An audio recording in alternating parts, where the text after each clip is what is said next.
This lecture is all about systems interventions with individuals. In 4 parts: overview, review of systems theory, implications for social work practice, and then finishing up with beginning clinical practice engagement and assessment. So, overview. At this point in its evolution, clinical social work is viewed by many and by most and other clinical professions as a systems-based profession that takes a generalist approach to working with people. However, the definition of systems may vary from practitioner to practitioner, and the types of intervention that are defined as systems-oriented may vary widely. So right now, I think when a lot of people think about a clinical social worker and our perspective, they do think systems. And hopefully they think actually of both systems and strengths, that we are systems focused and we are strengths based. But that definition, how we define systems, may vary. But in the broadest sense, a systems orientation to social work practice includes any intervention that utilizes a broad-based coordinated approach and recognizes the multiple and diverse needs of clients. As I like to say, life is a constellation of forces. Every moment of life, for all of us, is a constellation of forces. And this is another way of saying that in terms of the multiple and diverse needs of clients. Social workers have historically, from the beginning of social work, and invariably focused upon the complex interaction between people and their social systems. Obviously, in our name, social workers, we're looking and we're concentrating on social systems. In today's complex and stressful society, there is a growing consensus that the best and most cost-effective interventions are those that utilize the natural support system. In other words, the people in our lives, the people in our patients' lives, the natural support system. Current clinicians and social workers are well aware of the vast research that shows in many different ways that one's mental health or even self-image or functionality is intimately intertwined with one's social system. How we're doing, how our patients are doing with the people in their lives, or if they don't have people in their lives, or they feel really isolated, or if the people in their lives are mostly abusive. All of that relates and reflects on their mental health. So the initial task of us, social workers, is to assess the presenting problem, but within the context of the client's social system. I think one thing about the past in terms of sort of the beginnings of clinical work, like with the Freudian sort of perspective, is it was all about the person and the ego, the id, the superego. It's not so much about their social system. And you'll see in the work in the book and our discussions that it did expand over time when more and more people, especially within the psychoanalytical field, realized that the social system was much more important to look at. So then the social worker develops that system using the pre-existing informal system of family and friends to their greatest realistic level. In other words, utilizing that the client's social system can be utilized, that may be working with our client, our patient, helping them develop the social system. So finally, the social worker develops, coordinates, and manages new, effective, and efficient systems of needed formal and professional resources. So that could be more things related to groups, more opportunities for our clients related to what's available in the community for resources, programs, and things like that. So utilizing informal and formal resources in the client's social support system. The social work profession has become defined as one that utilizes the system of its clients, obviously, and this is done through a broad generalist approach that includes advanced practice and generalist methods we've talked about already, The ecological approach, or the client's ecology, their environment. Case management, a lot of times case management is really effective. And group and family systems interventions. The social work profession is one that intervenes with its clients from a perspective that says to help effectively, the social worker must first make a broad-based assessment of the client's needs and problems, taking into consideration the multiple systems that affect our client. All social work practice essentially says that intervention must rely upon the recognition that multiple diverse forces interact with an individual and sometimes cause pain or dysfunctional behavior. Again, looking at all the multiple forces, the constellation of forces that have both positive and negative effects on your client, and what causes them to feel joy and happiness, or to feel pain, or to create dysfunctional behavior.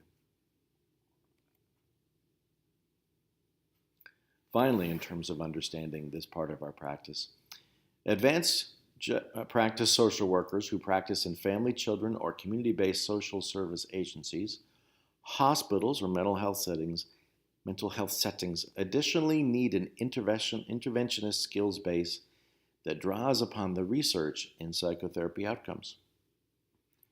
Contemporary advanced level social work practitioners, therefore, need to be knowledgeable of the broader systems orientation as a basis for practice.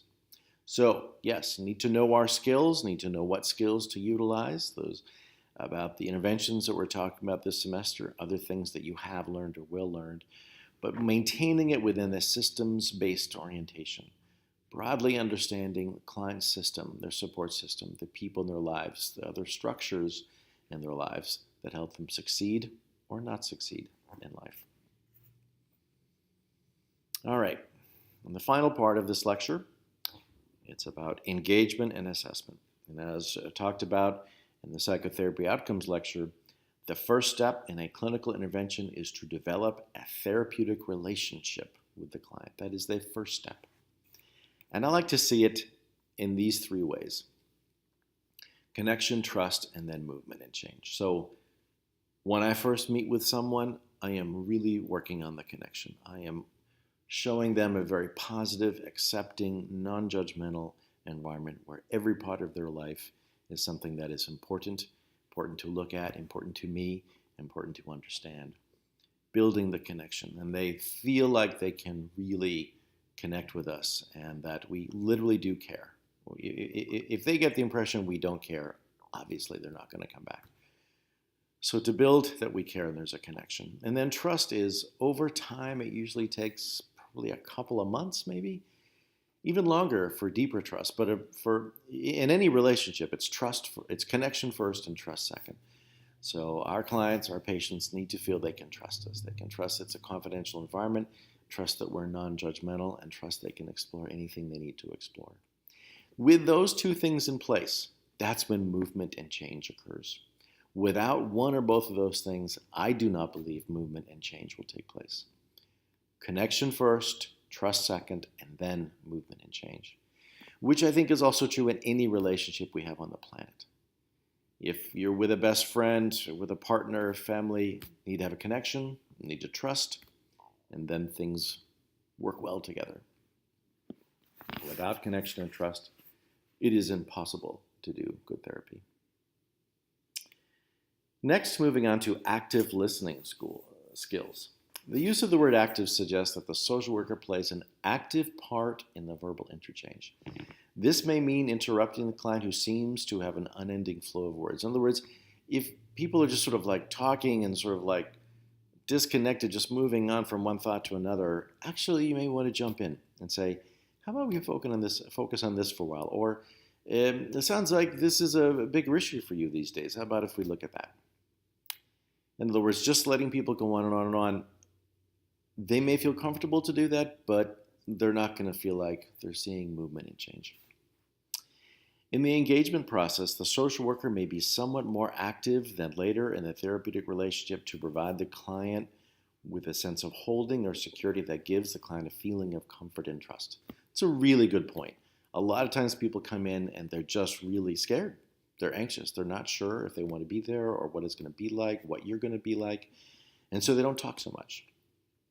I've noticed this so many times that I'm doing most of the talking in the beginning, but later on as sessions move forward, they're doing all the talking or most of the talking. So need to create a feeling of comfort and trust. Active listening is a gentle guide that holds clients in a way that allows them to tell their story without getting into trouble. It provides security and direction for clients. So again, acting in a very gentle way that helps people know that you're listening, you're a part of it, and you want to hear what they're saying, and you're hearing it in a non-judgmental way. You're accepting everything about their experience as important to them and to their experience.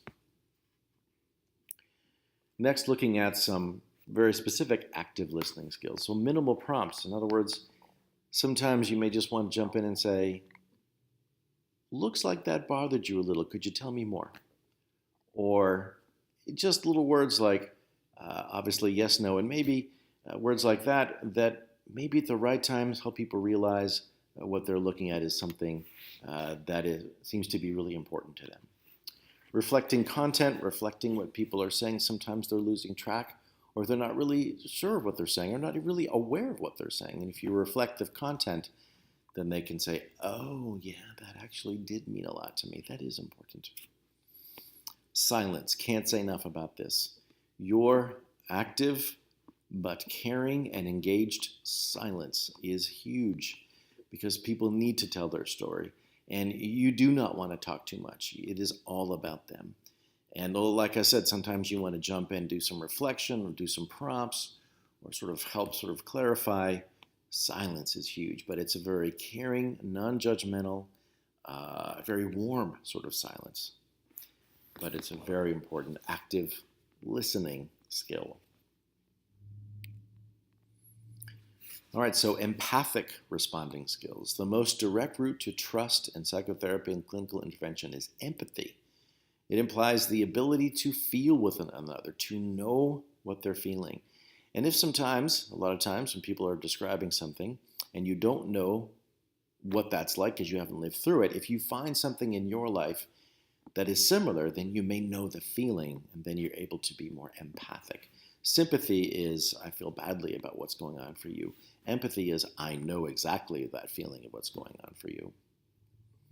Empathy is built on a deep respect for the client and the client's strengths and abilities, even in the face of adversity. And being empathic means giving undivided attention to what the client is saying, attempting to understand the client's experience, and then sharing that understanding with the client. So really undivided, clear attention, really knowing what they're trying to say and what they're trying to say about their experience in an empathic way, like knowing where they're coming from. That is so incredibly powerful, by the way. If empathically you know where they're coming from, sometimes because you know what it feels like. You know what anxiety feels like, for instance, or you know what depression. Most of us absolutely have an understanding of what those things feel like. And so empathically understanding, in your mind saying, I know what that feels like. I know what he or she is talking about.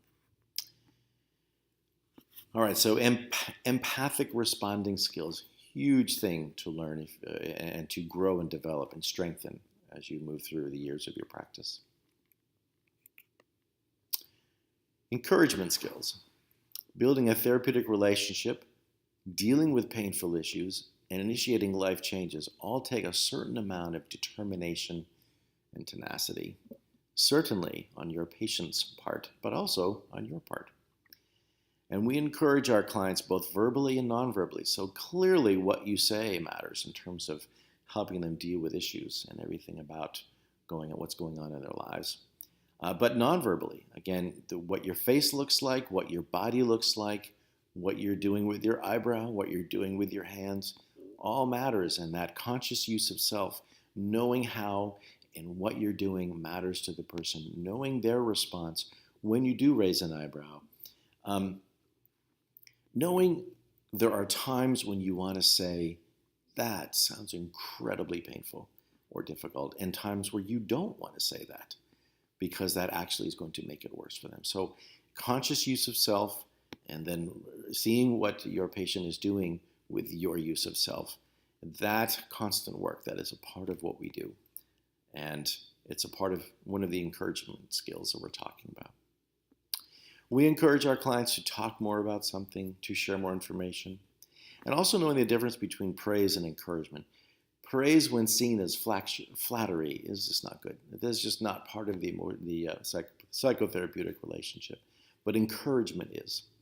And that is the I care about you and I believe in you feeling. I believe in you. I believe in what's going on, and I believe in your ability to look at it, and I believe in your ability to make change. Encouragement is huge. The last slide here in this lecture, eliciting positives. Encouraging clients by helping them define their own strengths and positive characteristics. Again, another thing I cannot emphasize enough, to help people see their strengths and their positive characteristics. Absolutely huge, because a lot of people come in and they're just feeling so down on themselves, and making sure they can see their strengths and positive abilities. One way to do this is to elicit and reflect the client's positive characteristics by asking the client to report what another might say about them. That can be really powerful because they can't put into words their positive stuff. But if they say, well, you know, my partner would say this, or my friend, or my somebody might say, oh yeah, maybe I am kind of good at that, or I am strong in that way. Also encouraging clients to gain more control over their lives by learning to praise themselves for what they do rather than looking to others for that praise. Now that's a complicated thing because we are relational beings. We thrive in great relationships where we're going to get positive and negative feedback all the time, but we also need to know when we're really good at stuff and not only count on others' opinions about what we're great at and our positive characteristics, our strengths. Okay, so that concludes this part of the lecture. And again, go to the discussion forum section to look at some questions to answer. Take care.